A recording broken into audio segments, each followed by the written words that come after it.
Let me start with this truth.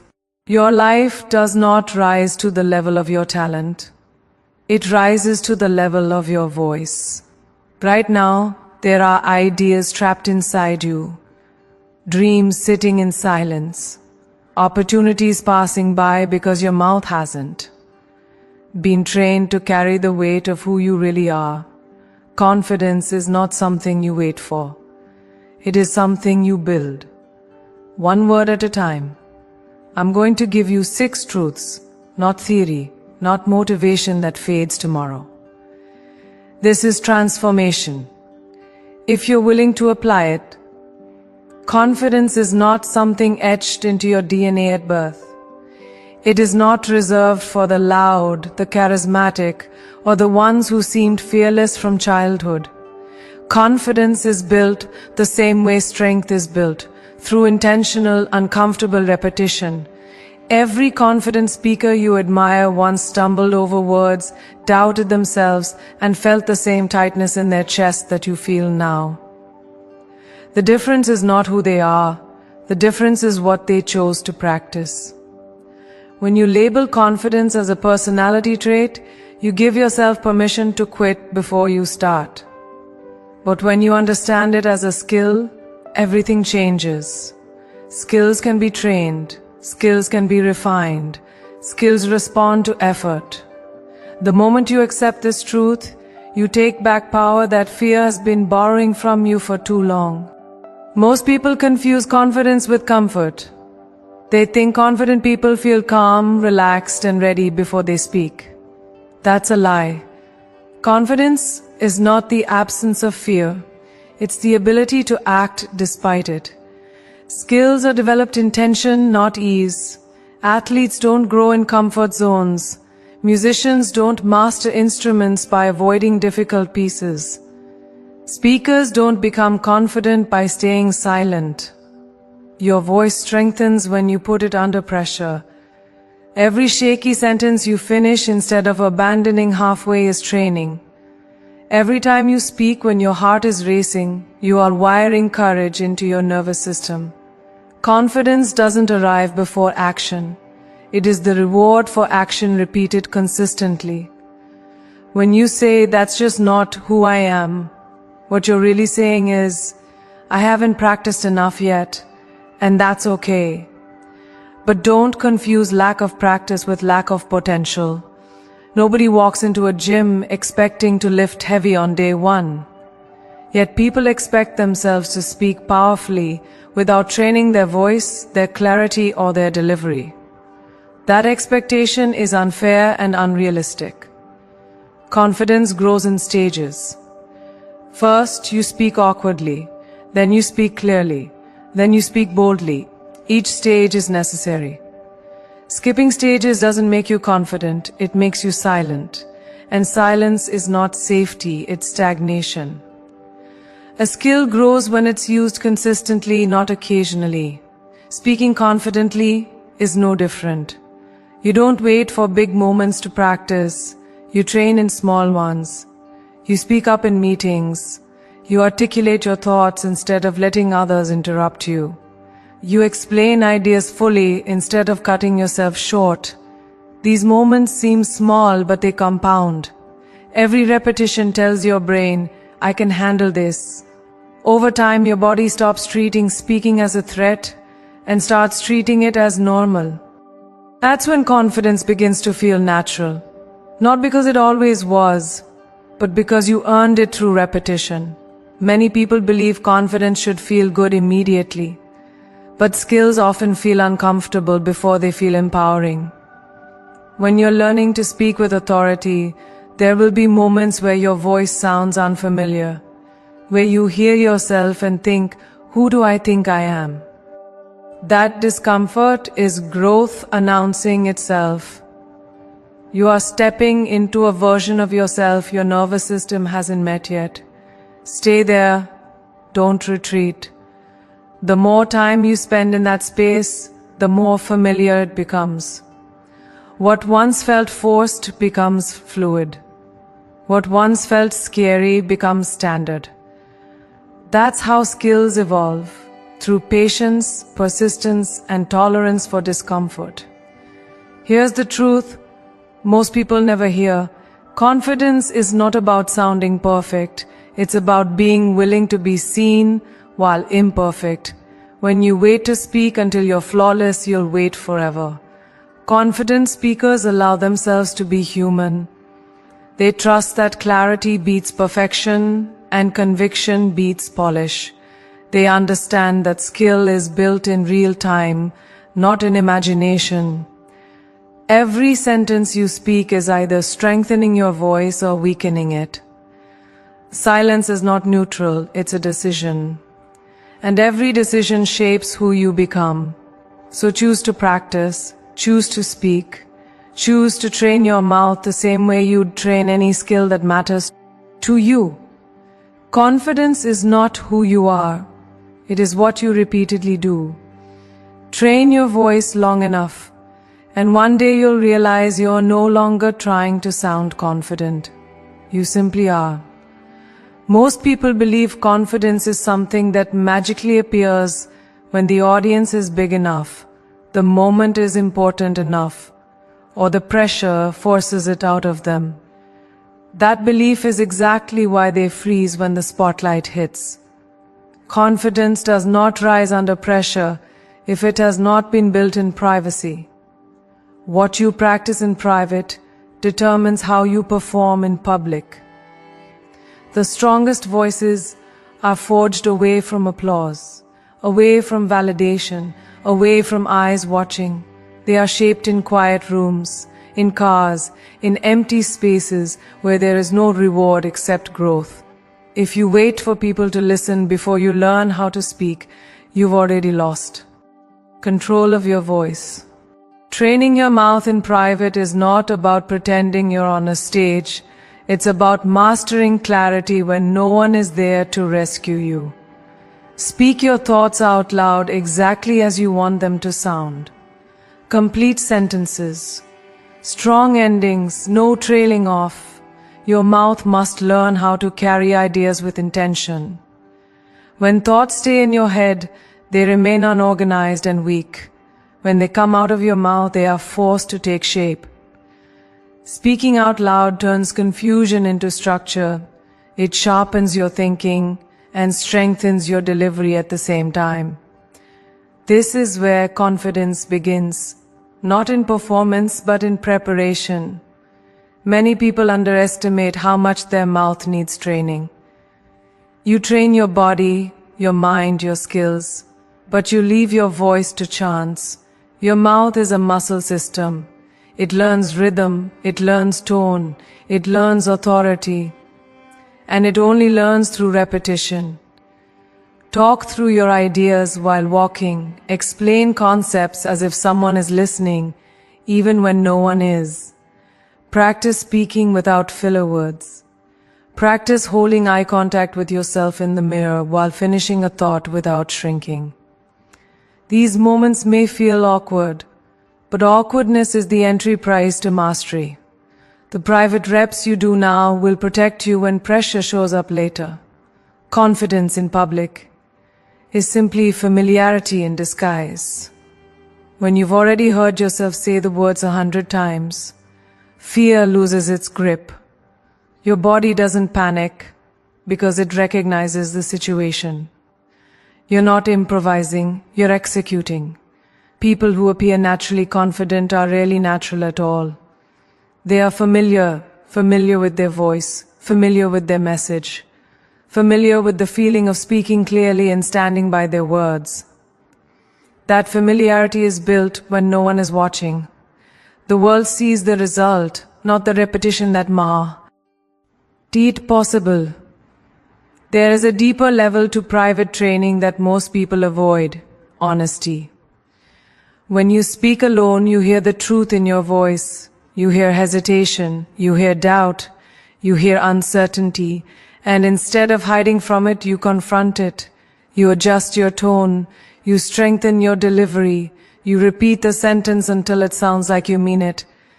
This process builds alignment between your thoughts and your voice.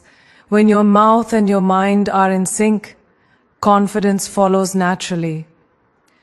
Not because you're pretending, but because you've eliminated internal conflict. Waiting for an audience to validate your voice gives your power away.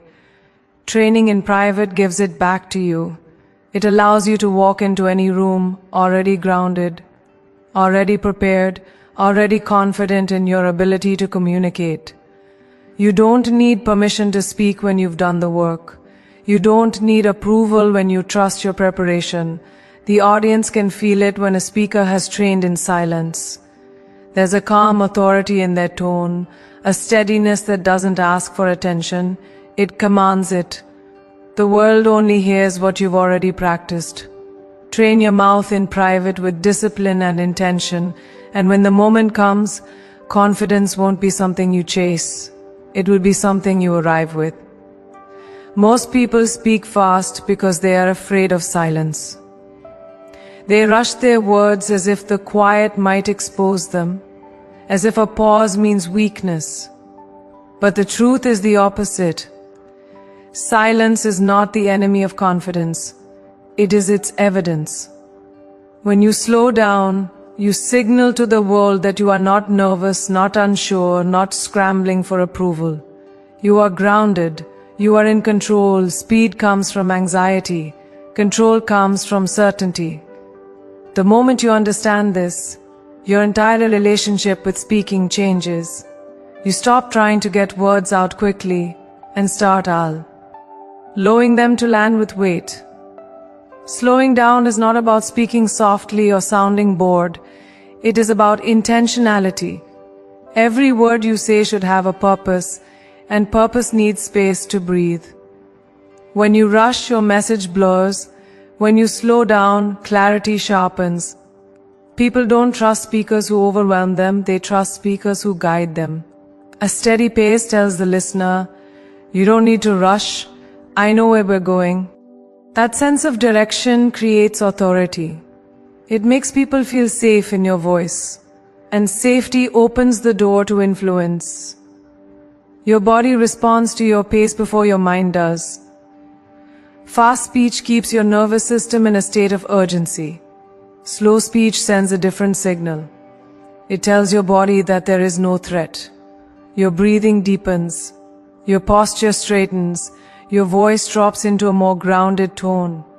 This is not performance, it's physiology.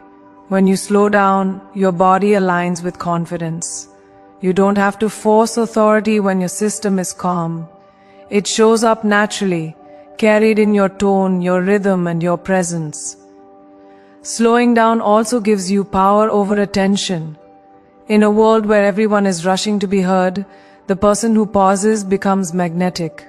People lean in when you don't rush to fill the space. They listen more closely when you allow silence to do some of the work. Silence creates anticipation. It gives your words room to echo. Confident speakers understand this instinctively. They are not afraid to let a sentence breathe. They trust the weight of what they've said enough to stop talking and let it settle. There is a discipline required to slow down, especially when emotions rise. When you care deeply about what you're saying, the urge to speed up becomes stronger. This is where training matters. You must practice speaking slowly when it feels unnatural. You must resist the urge to rush through important points. This discipline turns emotional intensity into controlled power. Instead of sounding overwhelmed by your message, you sound anchored in it. People don't follow frantic energy, they follow controlled strength. Slowing down transforms how people perceive you, but more importantly, it transforms how you perceive yourself.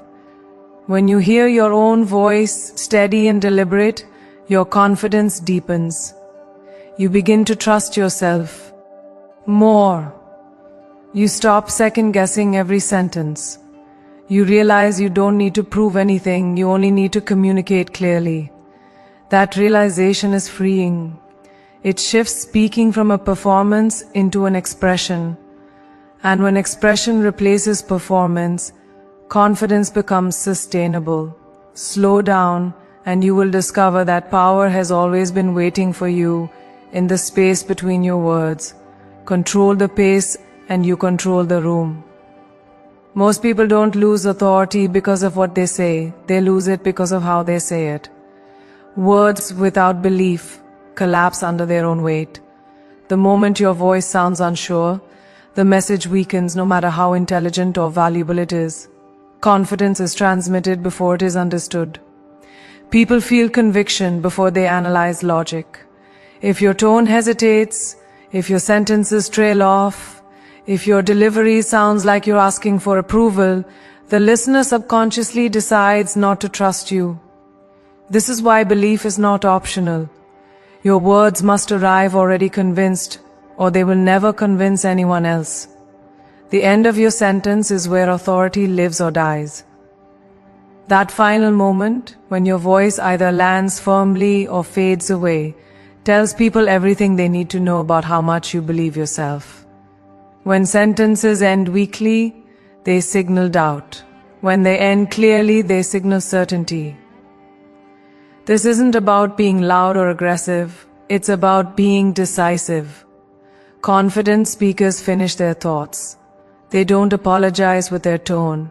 They don't retreat at the last second. They plant their words and let them stand. The listener feels that solidity and responds to it instinctively. Belief begins internally, long before it reaches your mouth.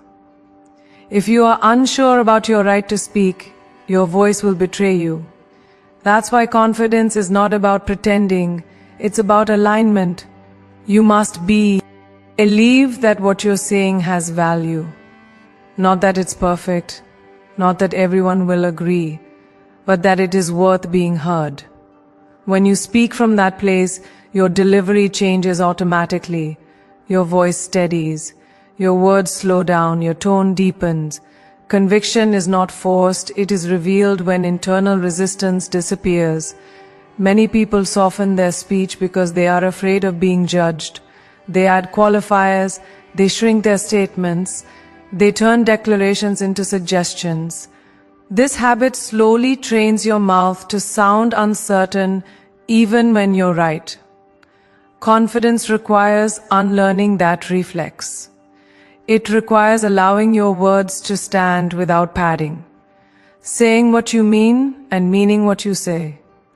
Not everyone will like it, but confidence has never been about being liked. It has always been about being trusted. And trust comes from consistency between belief and delivery. Speaking with belief also means accepting responsibility for your words. When you say something with conviction, you stand behind it. You don't hide. You don't backpedal at the first sign of resistance. This doesn't mean you can't grow or change your mind. It means you respect your voice enough to honor it in the moment. People sense when a speaker is grounded versus when they're testing the room. Grounded speakers lead. Testers follow. If you want confidence to live in your voice, you must stop testing and start declaring. The more you practice speaking with belief, the more natural it becomes. At first, it may feel uncomfortable to end sentences strongly, to remove hesitation from your tone, to let your words land without explanation. But discomfort is the sound of growth. Over time, your mouth learns conviction. Your nervous system learns that it is safe to be firm, and one day you will notice something powerful. You are no longer trying to sound confident. Your voice simply reflects the certainty you've built within yourself. Say it like you believe it, because belief is what gives words their weight. When your voice carries conviction, your presence becomes undeniable, and the world listens differently. Most people believe confidence is a feeling that arrives first, and only then do they allow themselves to act. That belief keeps them trapped. Confidence is not the starting point. It is the result. Courage always comes before confidence. Action always comes before certainty. If you wait to feel ready before you speak, you will spend your life rehearsing conversations that never happen. The truth is uncomfortable but liberating. You will never feel fully prepared. You speak anyway, and through that act, confidence begins to form. Not all at once, but gradually, quietly, through repetition. Fear is not a sign that you're incapable. It's a sign that you're stepping into growth. Your body reacts to uncertainty because it doesn't recognize the territory yet. That reaction doesn't mean stop, it means proceed with awareness. Confident speakers are not fearless people. They are people who have learned that fear does not have authority over their actions. They let fear ride in the background while they move forward. Every time you speak despite the discomfort, you teach your nervous system a new lesson. This is survivable. This is manageable. This is progress. The first times you speak when you're afraid, your voice may shake. Your words may come out imperfectly. Your thoughts may not land exactly how you planned. That does not mean you failed. That is what courage looks like in real time. Confidence does not grow from flawless performance, it grows from proof. Proof that you can speak and remain standing. Proof that nothing breaks when you use your voice. Proof that the world does not collapse when you express yourself. Each imperfect attempt is evidence, and evidence builds belief. There is a dangerous myth that confident people are simply different, that they don't feel the same internal resistance. In reality, the difference is exposure. They have walked into fear so many times that it no longer feels unfamiliar. What once triggered panic now triggers focus. What once caused hesitation now signals readiness. This transformation doesn't come from thinking about speaking, it comes from doing it. Repeated exposure rewires your response. Courage practice consistently turns into calm. Calm sustained over time becomes confidence. Avoidance strengthens fear. Every time you stay silent to avoid discomfort, you reinforce the belief that speaking is dangerous. But when you confront fear with action, you weaken it. The more you speak, the less power fear holds. This is not about being reckless, it's about being intentional. Choose moments to step forward. Choose opportunities to use your voice even when it feels inconvenient or uncomfortable. These moments are training grounds. They are where courage is built and confidence follows. Eventually, something shifts. You speak and the fear doesn't disappear, but it no longer controls you. You trust yourself to handle whatever comes next. That trust is confidence. Not loud, not arrogant, not performative, earned. It comes from knowing that you can move forward even when certainty is missing. And once you understand that confidence is something you build through action, not something you wait for, you stop asking for permission. You start showing up as you are, and that is where your voice finds its power. Speak before you feel ready. Act before certainty arrives. Courage is the door, confidence is what grows on the other side, and it only belongs to those willing to walk through first. Most people underestimate the responsibility attached to their voice. They think speaking is optional, that silence is neutral, that holding back only affects them. But your voice carries more than sound. It carries possibility. Somewhere, someone is waiting to hear words that only you can say in the way only you can say them. Your experiences, your lessons, your perspective were not given to you by accident. When you choose not to speak, you don't just protect yourself from discomfort, you withhold value from the world. Confidence begins to shift when you realize your voice is not just about self-expression, it is about service. Every breakthrough you've ever had came because someone else spoke up. Someone shared a truth. Someone explained something clearly. Someone had the courage to articulate what others were thinking but couldn't say. That chain continues through you. Your voice can clarify confusion, inspire movement, or give permission to someone else to step forward. You may never know how far your words travel or who they reach.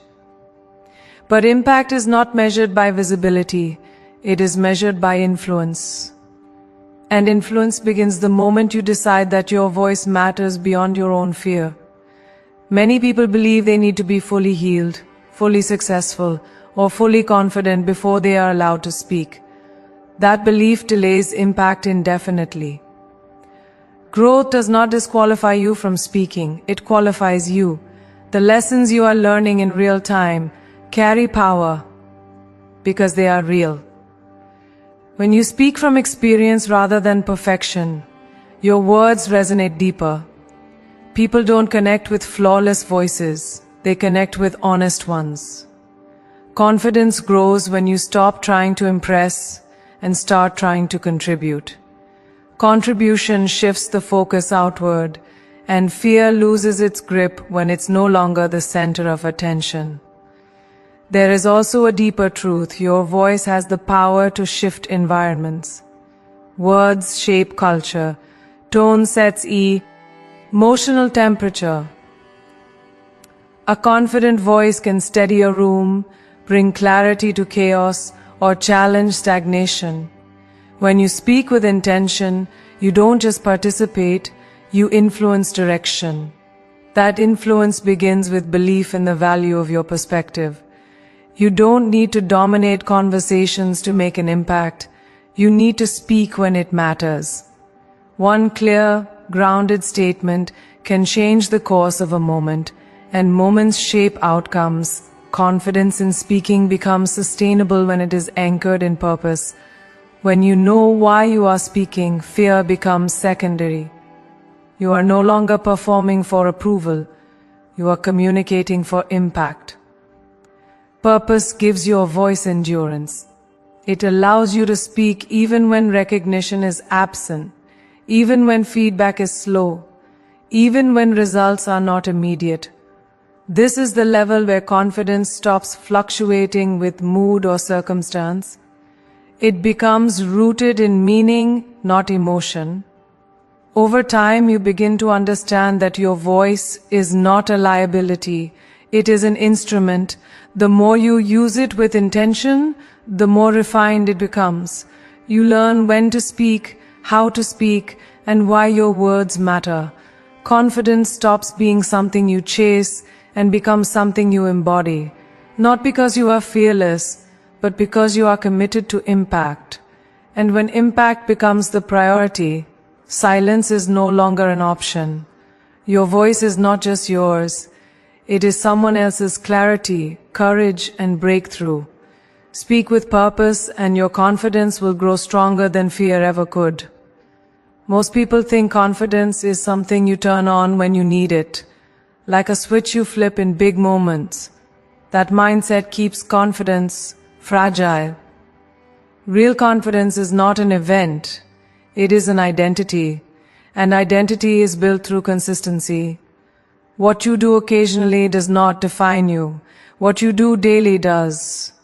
When you speak with intention once, in a while, confidence feels temporary.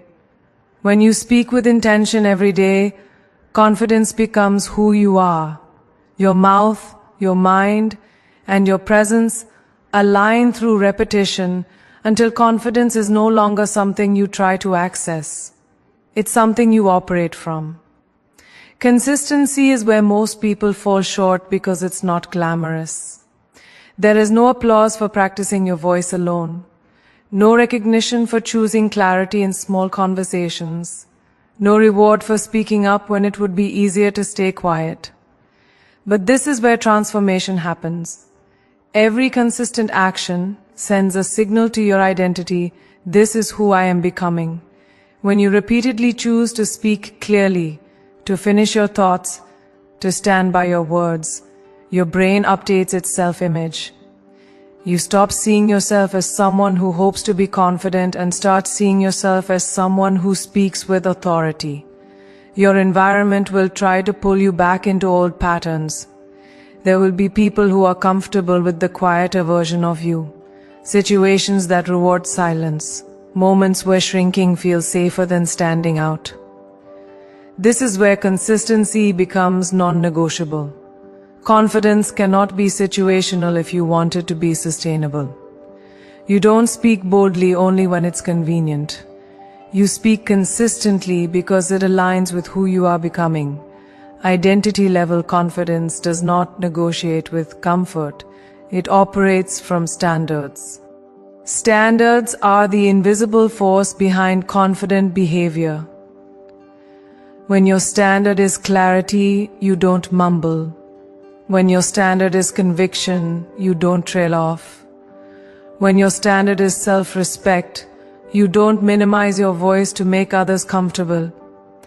Standards remove decision fatigue. You no longer ask yourself whether you should speak up. You already know.